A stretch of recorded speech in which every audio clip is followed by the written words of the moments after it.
tunafanya kazi kubwa ya kufanya installation ya viti, lakini pia tuna mawazo ya kubadilisha VVIP kupatengeneza katika muonekano unaofanana na hadhi ya Daktari Samia Suluhu Hassan, kwa sababu rais wetu ni wa viwango. Kwa hiyo tunatamani pia viwango vyake viendelee kuwa reflected pia mpaka kwenye uwanja wetu wa mpira. Lakini pia tuna mabadiliko makubwa ya pichi kutokana na standard ambazo tunazitaka, ili hata mvua ikinyesha basi pichi yetu ya Benjamin Mkapa isiweze kutuamisha maji ya safiri. Hata mvua inanyesha tuone maji yanaendelea kutoka, watu wanacheza kama vile uwanja ukiwa mkavu. Kwa hiyo tumezingatia yote na tunaendelea na utaratibu wa mkandarasi kuhakikisha kwamba tunafanikiwa.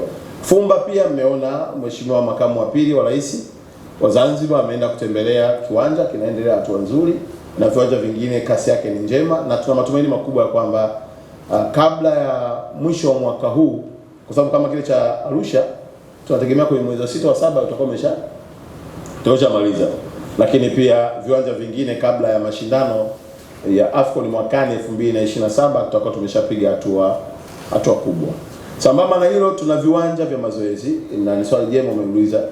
Viwanja vya mazoezi hapa Dar es Salaam 5 na vingine 5 vitatakiwa kujengwa Arusha, na tayari tumeshapata maeneo na kazi inaendelea, kwa sababu kazi ya makaratasi ya ndani ya ofisi sio rahisi kuyaona nje.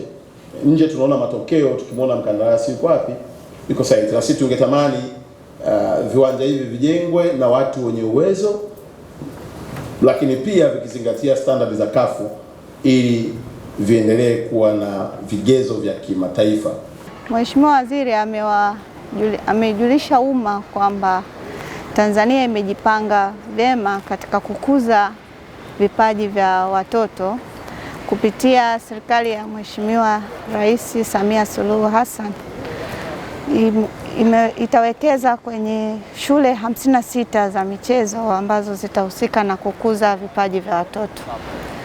Kwa sasa tayari shule 7 zimeshaanza maandalizi, na Wakala wa Majengo Tanzania tumeshiriki katika kuandaa makabrasha ya awali ya miradi hiyo. Hapo uwanja wa Mkapa leo tulipata ugeni wa Mheshimiwa Waziri wa Michezo. Alikuja kutembelea na kukagua maendeleo ya ukarabati ambao sisi kama TBA ni wasimamizi, kwa maana washauri elekezi wa mradi huu, na mimi ni msimamizi kwa maana ni team leader katika timu ya mradi. Tumefurahi kupokea Mheshimiwa Waziri amekuja, amepongeza kazi ambayo imefanyika. Tumemjulisha hatua zilizofikia kwamba ni 97%. Tumebaki na item 2 tu kukamilisha hapa, kwa maana kuna viti vya kujifunga vile tunasema folding seat. Meli inaingia tarehe 13, kwa hiyo mpaka kufika tarehe 19 viti hivyo vitakuwa vimefika site na vitafungwa ndani ya siku 10. Lakini pia kuna power backup system ambao ni UPS, kwa maana umeme ukikata kusiwe na cut off ya moja kwa moja. Kwa hiyo kutakuwepo na mfumo wa kuweza kuhimili umeme unapokuwa unaleta changamoto hizo, na zenyewe ndo moja item ambazo bado hatujakamilisha, lakini zitakamilika ndani ya mwezi ujao.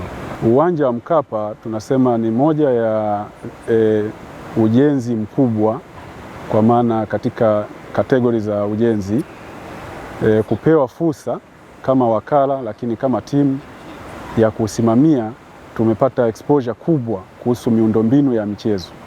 Kwa hiyo hapa tumepata elimu kubwa. Hivi sasa tunapoongea, Wakala wa Majengo una timu kamili ambazo zimepata exposure ya kudesign kiwanja cha aina yoyote kwa kategori yoyote ambayo kafu wanahitaji.